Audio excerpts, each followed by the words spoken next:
qasaare isugu jira dhimashadii dhaawac ayaa ka dhashay shil gaari oo maanta ka dhacay agaarka isgooska Miranaayo ee magaalada Muqdisho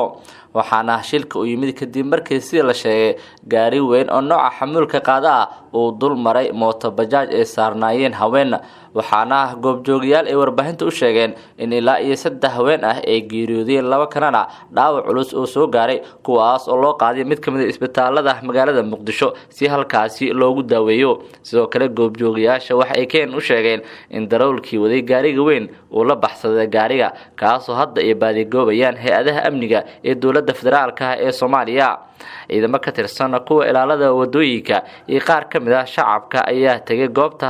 shilkan uu ka dhacay kuwaas oo gurmud u fidiyay haweenka ku dhaawacmay shilkaasi gaari waxaana la sheegay in mootadii haweenka ay saarnaayeen ee aad u burburtay iyadoona falkan goobta uu ka dhacay oo aad ugu dhow guriga uu degmada Cabdicasiis ka degan yahay madaxweynaha dowlad goboleedka maamulka Hirshabelle Cali Guudlaawe Xuseen hay'adaha amniga dowladda federaalka ee Soomaaliya ayaa ilaa hadda war ka soo saarin iyadoo ay xusid mudan tahay sidaan oo kale dhowr jeer magaalada Muqdisho ay ka dhaceen shilal kala duwan kuwaas oo qasaare ay ka soo gaareen dad shacab ah inkastoo qaarkood wadayaashii gaadiidkaasi xabsiga la dhigay saaxiib aabaha kula hadlaya wiilkaygiiyow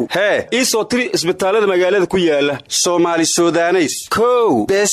Allahu akbar war meeqa tabeelan laamiyada ku arkay aaba matayaad rabtaa mise tabeelle tayo allayle haba u labayn Soomaali Suudaneys anidi kugu daray waa isbitaalka kaliya ee ku guuleystay 6 sano oo isku xiga isbitaalka ugu fiican Soomaaliya laga soo bilaabo 2019 ilaa iyo hadda Soomaali Suudaneys Hospital SSH Premier Wallet baahitiraha bulshada ku bixi biilka ku dukaamayso ku iibso ama kaga iibso Premier Wallet adeega